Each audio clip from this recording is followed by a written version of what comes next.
Assalamu alaikum rahmatullahi barakatuh, everybody. I'm Preacher Moss, host of the S.O.S. A Shout Out Show. Before we get into it, we want to give a special shout out to one of our S.O.S. family, that's Sister Ree. She is a soldier. She's always on the show. Sister Ree's having some health issues. She's just been admitted to hospital, St. Luke's Hospital off of 288 in Houston, Texas.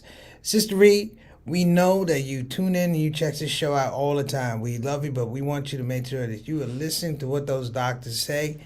You know, hugs and kisses, prayers, du'as are coming your way. I hope you don't mind me just saying that at the top of the show because I didn't want to get rolling and somehow leave that out. Because, with everything that's going on with COVID and illness, especially the show we had yesterday, I just want to make sure that you and your family are okay. All right. Brothers and sisters, today's topic is something you're going to have to keep up with. It has different parts, it has different components to it. The title says, "Remember when Chinese just meant the food?" And other people say, what does that mean, Pre? It meant that we classified Chinese people, not Asians, but mostly Chinese people, as these folks that were connected to food, meaning that in a large regard, we overlook the culture. In an overlooking culture, you overlook the potential of people to evolve into something. Since the time when I was a kid, when we talked about Chinese people, everybody knows we made jokes. The jokes, what do you call a fat China man a chunk? I'm saying these jokes were not good. But I'm also saying that there's a redirect now.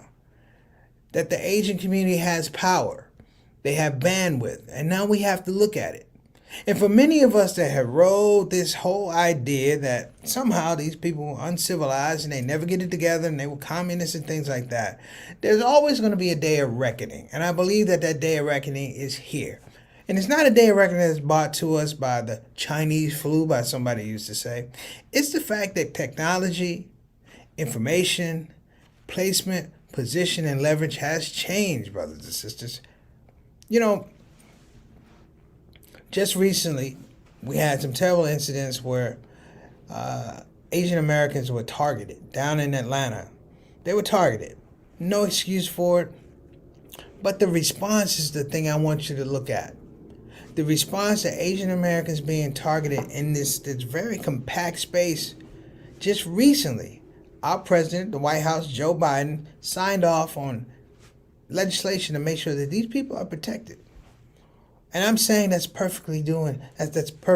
makes perfect sense. But we have Ahmaud Arbery, who was also down in Georgia.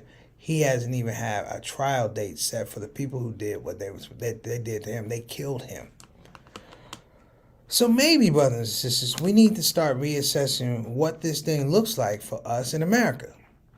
I mean everybody. I'm always going to say African American, Muslims, and things like that. But I'm saying that, things have changed. And I have to look at the way we used to look at it, but, we were closed-minded then. The world wasn't open. There wasn't an internet. There was no social media. So that corner store down on the corner of my grandmother's house and True's dry cleaners across the street, Mr. True used to own it, and then,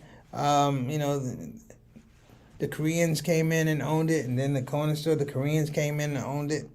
And we used to have really silly conversations. They say, oh, you go down the corner, some Chinese people are high.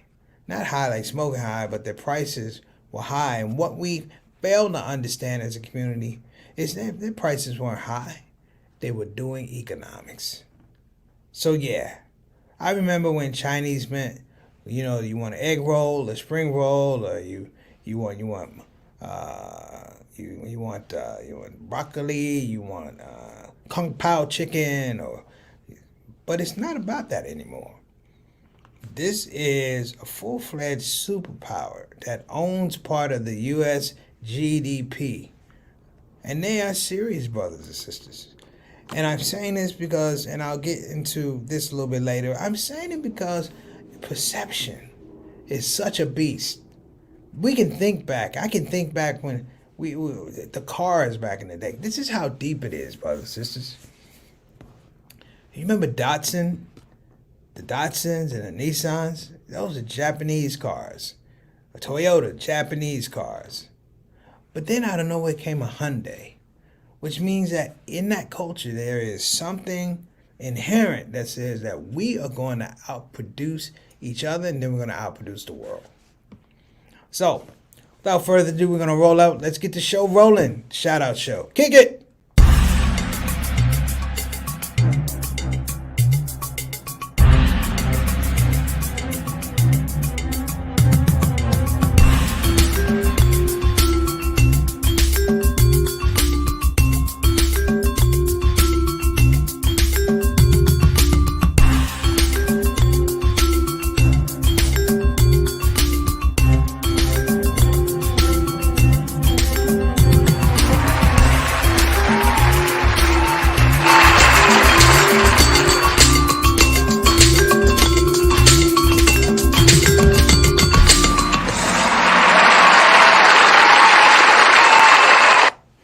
All right, we're back, everybody. Big love, big love. Want to give a shout out to everybody already in the comment section.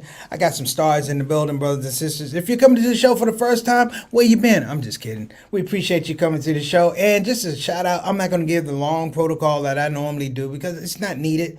I'm just going to say, if you come to the shout out show, A, enjoy yourself. B, look at the people who are in the comment section. You could be one of them. They are the stars of the show. While I am the host of the shout out show, let's be honest, I'm not the owner of the platform. This is a community platform. And again, we'll give a shout out at the top of the show to Sister Ree. We hope you're feeling better. I will be in touch with you to get some more details. I don't want my sister just sit up in the hospital having a bunch of people tell you what. You know what I'm saying? And I'm gonna sneak you in some chicken with mambo sauce. And we're gonna rub wherever it is. The mambo sauce, your shoulder hurt, rub it on that. You're gonna feel better. Okay. So like I said, I was just saying that for people coming in the building, thank you so much. We appreciate it. We have a show that's already kicking off, have a lot of things going on, and we have an interesting topic, a very interesting topic. So I want to move and get to my stars in the building. First up, we got, of course, Sister Ree. She says, listen, keep her in your prayers. It's a done deal, Sister Ree. It is a done deal. Don't even think about it. Don't even sweat about it.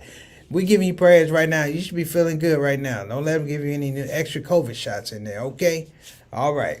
Make sure that before anything happens, you call us. Mama Moss is on the game, too, making sure that you're all right. She already got prayers up. You know, when you get prayers from Mama Moss, you got something. All right. Thank you, Mama Moss. What's going on, Sister Mamie? Now, let me tell y'all something. My brother JT had the audacity, and I love my brother, said, Assalamu alaikum. He said, I'm watching the show with Aunt Mamie. Did you say my Aunt Mamie? Oh, brother, look, my Aunt Mamie is my Aunt Mamie. Okay, they're with Aunt Mamie. So I just want y'all to know, there's Aunt Maisie, there's Mama Maisie and Aunt Mamie out of Milwaukee, two of the sweetest people that you meet. The twins, known them forever. Big love, Aunt Mamie. I'm glad to see you on the show. It makes me want to tighten up my game a little bit, and I appreciate you, and I hope to see you soon. Assalamu alaikum warahmatullahi wabarakatuh. Shout out to you too, little brother. You bringing stars. You bringing stars to the show. If anybody want to bring some family to the show, this is a family show. Bring them. So JT has brought his mom, his wife, and now he's brought his auntie. I had some good times with Aunt Mamie. Glad to see you on the set. All right. Sister Ika checking in all the way from Indonesia, not Jakarta, but Dapak. That she said, Dapak, Indonesia. Thank you so much for coming on the show. We're gonna keep you in our prayers too. Make sure that your catering business continues to grow. She had great news that she got an order for 100 meals. So like, hey man, make them meals, make that money, make them meals, make that money, make those meals. All right. Next up, we got Sister Rabina checking in all the way from the UK. What's going on, Sister Rabina? Good to have you back in the set. We hope all is well. I know you might want to jump in on this topic. Remember when Chinese just meant the food. So we're going to talk about the emergence of China. A throwback. I'm thinking back to when I was a kid. You know, I really didn't have exposure to Chinese people beyond the food. And I think there's a certain irony there because now we're having to look at not just the culture, if you will. We're looking at the power behind the country. And so we're going to talk about that. Good to have you on the show. Next up, my main man, Nada Khan. What's going on, brother? How you doing? This is a very talented musician, brothers and sisters.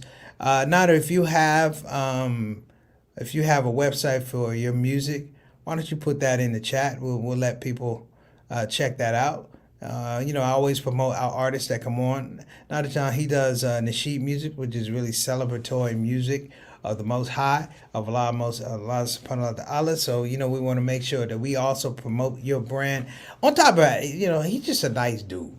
Like, he's not as a dude you just can't get mad at. He's just a nice dude. He's like a big teddy bear stuffed with teddy bear stuff.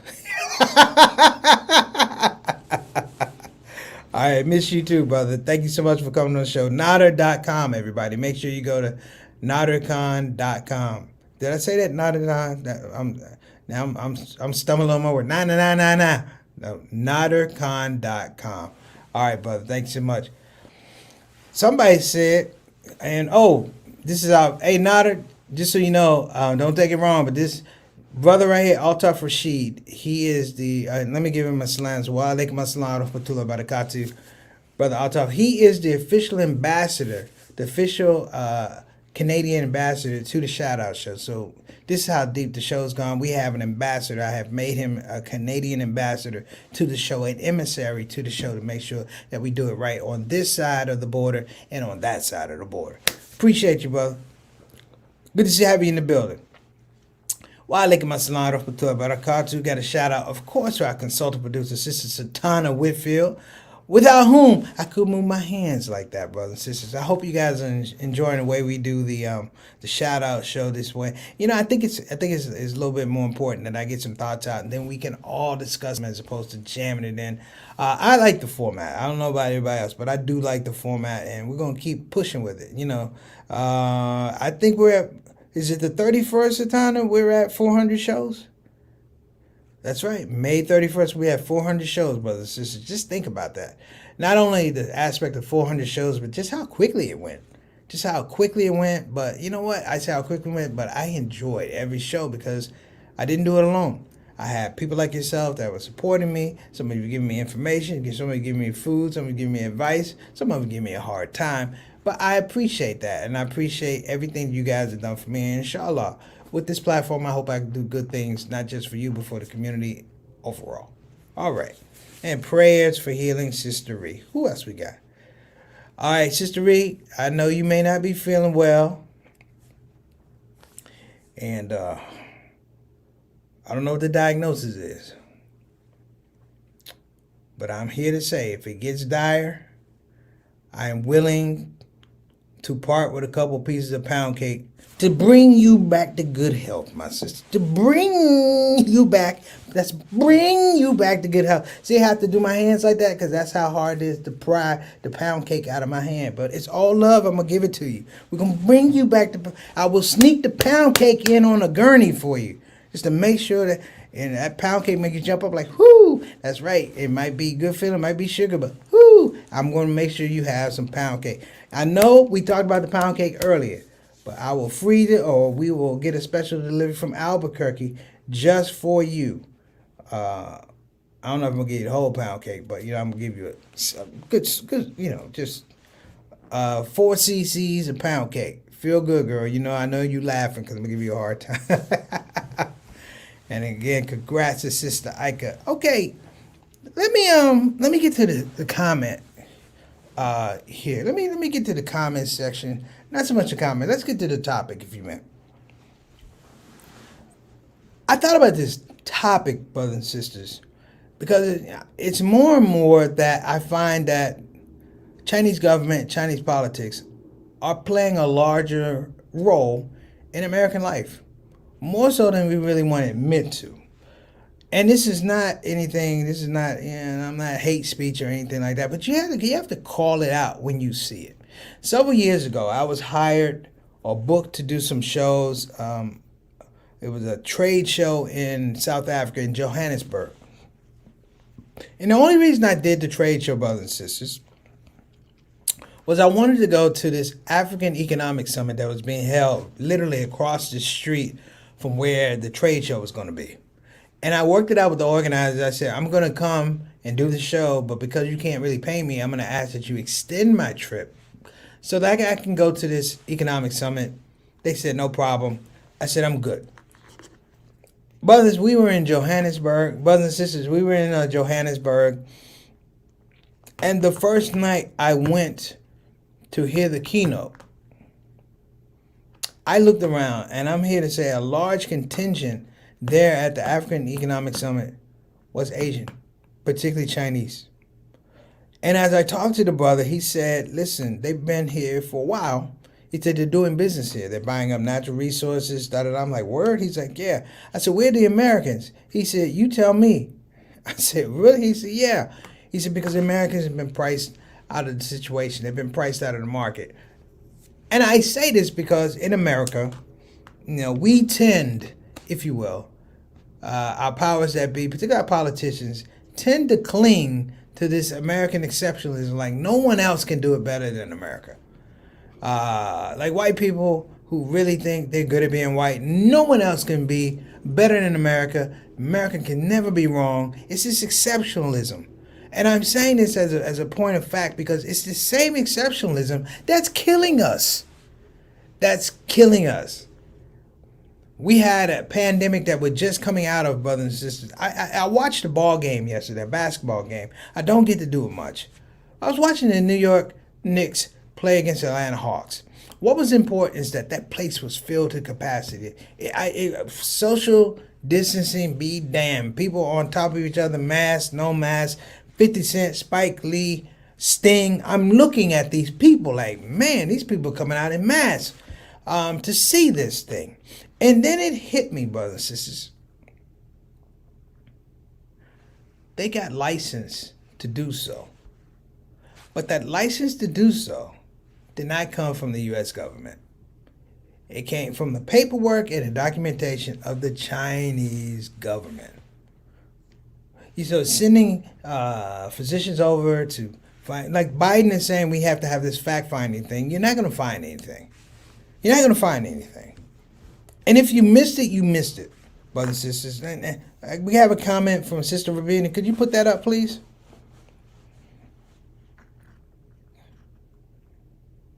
Yeah. Well, democracy is not a big thing in China, from what I heard. Voting is not a big thing in China. So when China does they do business as a government business. You are not going to have the riches like we have in the United States of an entity like a Google and an entity like a Facebook, an entity like an Apple that operate with this different type of autonomy. No, it's state-sponsored business, state-sponsored TV and all of those things. And you begin to understand that some of the people who came here for China, and particularly throw in Taiwan too, some of the people that came here came to get away from that. And what we may have overlooked is the fact that we laughed at the culture. We laughed at the culture. I can think of several jokes that I used to do. They weren't derogatory towards Chinese, but I put them in skits. I could think of some of the jokes I laughed about with Richard Pryor. Richard Pryor has a joke on his album called Chinese Restaurant. You can go listen to it. Red Fox, one of the funniest scenes he ever has, is when Lamont, season 1, takes him out for his birthday. Lamont gifts him with a very nice hat, and they go to what? A Chinese restaurant. And I remember the joke. It's a horrible joke, but I'm a kid. It's funny to me. In fact, let me say this. I'm gonna tell on myself. This joke was so fundamentally ingrained in my mind. I did not eat Chinese food until I was in my 20s, and I ate it by accident because I was with a staff member, and I remember I don't like Chinese food. I was saying I don't like Chinese food. I had never eaten it. I saw my aunt eat it. Get some of this, boy, preacher, get some. I don't want any. To my 20s, and I fell in love with General Shao's chicken. I'm telling on myself. But I remember the Sanford and Son episode when Sanford and Son, Fred told Lamont, you know these people, you got to be careful. He said, and this is the time. He said, they cook their food in the same pot they wash their clothes in. And I said, oh my God. And then he said, when they bring the food out, they probably sprayed it with a little DDT to make sure when they bring it out, nothing on the plate was moving. These are the jokes And I'm saying these are the things that pass through census. These are things that permeate our neighborhood. All of us. I can't find any black people. Rarely you gonna find black people that don't like Chinese food. We love Chinese food. We do. We don't necessarily care for Chinese culture, but we like Chinese food. What am I saying, brothers and sisters? I'm saying that we may have missed the boat. I'm saying that this sad entitlement to these ideas, and think about this. Almost wherever you go in the United States, every major city has what? Say it with me, a Chinatown. Houston's got a Chinatown. LA's got a Chinatown. DC's got a Chinatown. New York's got a Chinatown. Chicago's got a Chinatown. They all have Chinatowns. Yet and still, we never spent time or invested in thinking about what is the cultural competency of these people to expand. I'm sitting here watching a bill get signed to protect Asian Americans. Alhamdulillah. But there's no bill to protect African Americans. We're still sitting up here going, what about me? What about me? Which is to me saying, hey, black folk, if you want to make sure that you're okay and your family's okay and your children are okay, move next to a Chinese restaurant. End of story. Okay, I digress. The fact of the matter, it's a little bit more cynical than that. Look, Nada says what? He says Toronto has 2 Chinatowns. That's dope. That's dope. So here's my thing. Thank you, Sister Rabina. I appreciate you. You know where I'm going with this. You know, China got a little bit of prominence in the Trump administration. This is before COVID. He played a card that he knew he could never win with. Tariffs on China. Which misled people to think that we really, really had this control over China, that we would say jump and they would say how high. When the truth of the matter is, if we say jump, they would say, no. You say JUMP, we say GDP. That they own parts of the United States GDP, the gross domestic product. And that product, brothers and sisters, is debt. They own American debt. And this is a serious thing because we have to start thinking for ourselves. Because our politicians are lying to us. You know, the whole idea about China, and I'm going to throw this on China because you do your research, they're not innocent in things like this whole pandemic. In Wuhan, they knew, brothers and sisters. The paperwork says that they knew, but the problem was pride. Because the Chinese government has been investing in systems for years to forecast and protect against things that happen just like COVID. Because they had other diseases. I'm telling you, and don't lie to yourselves. I'm not going to lie to me. I remember going through airports and I would see Chinese people, Asian people with masks on. And I would say, what is the deal with these masks? Where are you coming from? And one lady told me it's because of the pollution. And one lady told me because it's so unhealthy over there, the air quality. I got it. Well, guess what? COVID was a respiratory illness, brothers and sisters. So I'm like, these people know. And furthermore, you can do your own research. I know Sister Rabina is probably going to throw some research here. But here's the deal, though. They've been investing billions of dollars in a system, almost like a warning system, to let them know when viruses were coming. And for some reason, the system broke down. Here's the deal. And my father worked for NIH. And I agree with what he said. There was a doctor in China who blew the whistle on Wuhan. He blew the whistle on the fact that this virus had attacked this community called Wuhan.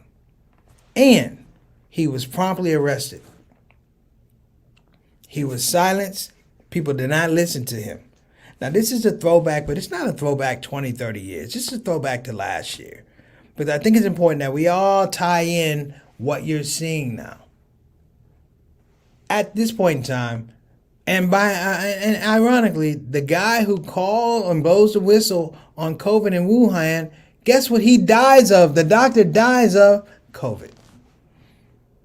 And so when you start thinking about it, it's like these are things that I'm just a comedian, brothers and sisters, that I can come up on this information. And I know there are people way smarter than me, way more adept at coming up with research and information who can put all these things together. Why are we not putting them together? We're still talking about Chinese food, Chinese Chinatown, and things of that. Hell, throwing firecrackers, Chinese New Year. No, this is Chinese dominance coming to us.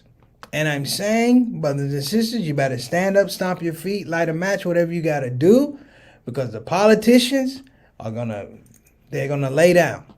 They're gonna lay down. They've already laid down. Terrorists and things like that. That's a joke. How you gonna tax somebody on product they already had here for years? Give me a break. Remember this? We're gonna build a wall, and Mexico's gonna pay for it, and China's gonna pay for it. And we pay for it, brothers and sisters. Because I'm going to tell y'all something. Chinese a lot of things. Whether you like it or not. Chinese government is a lot of things. But I'm going to say this about Chinese government. They ain't no punks. They ain't no punks. You could be religious.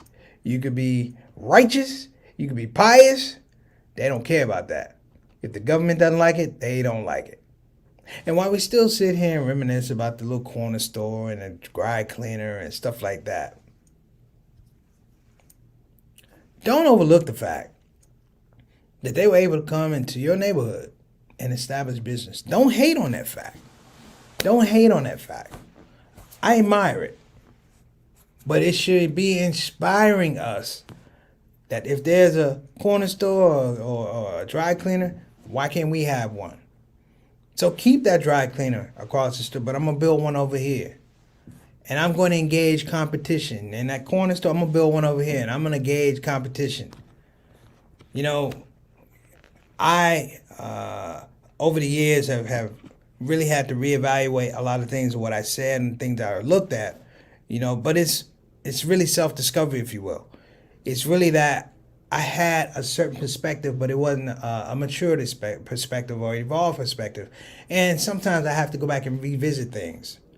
So, you know, the jokes we used to do and, you know, it was so fashionable for us as kids to put our fingers up in the corner of our eyes and do these things. And I remember being teased by kids because, you know, my eyes, they don't, unless I go like that, they're not big eyes, you know.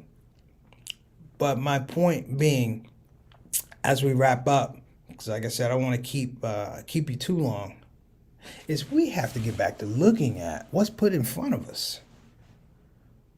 We have to be able to look at what's put in front of us. You know, I remember going down the corner store, and they adapted with the neighborhood. They weren't Chinese, but they were Korean. They adapted with the neighborhood. They got robbed one time. Next thing you went back, they had bulletproof glass all around there. And when you wanted something, you had to put it in this little turnstile and put your money in, and they take it and turn it back. I'm like, this is damn near disrespectful. But it didn't matter because they own the business. And they said, hey, whatever it is you think we are, we ain't no punks. And those stores are still there today. Or in some regards, they have sold the stores to other folks. Muslims who are the latest, and they're the latest and the greatest to exploit inner city conversation and inner city life, making sure, brothers and sisters, that as soon as the Koreans and the Chinese leave, we're still going to sell you the beer and the pork and make sure the porn is in the back. You're going to get all the cigarettes and everything you need. Inshallah. So, as I close, let's not be coy about the fact that we slept on stuff. Going to Chinatown, we go to Chinese food. No. It was a Chinese institution.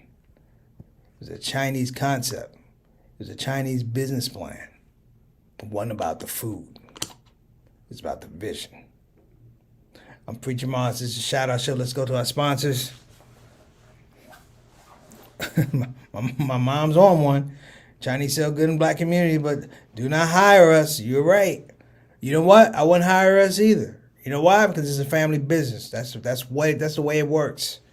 All right, so let me give a shout out to our sponsor. We're I'm gonna give a big shout out to BeFinanciallyIndependent.com. Again, that's BeFinanciallyIndependent.com. If you do not have a computer and you are not living in the 21st century, or maybe you just got out of the pen, guess what?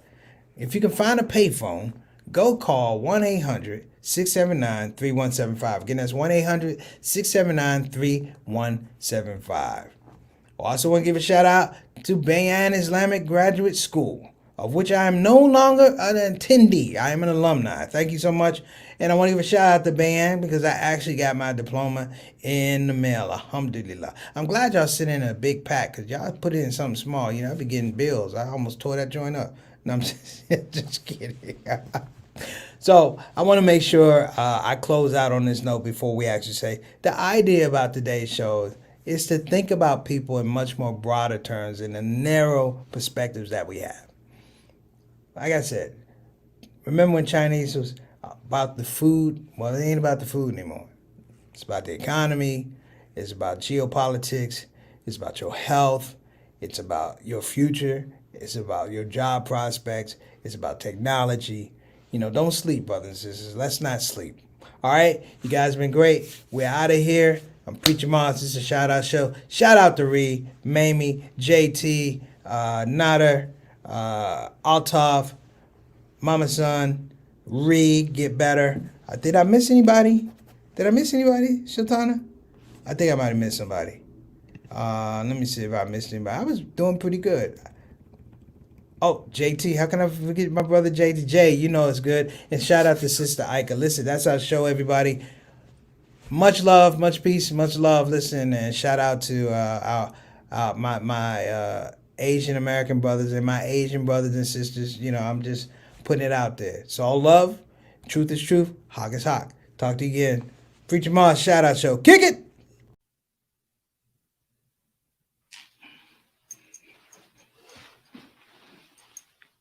Yo, assalamu alaikum.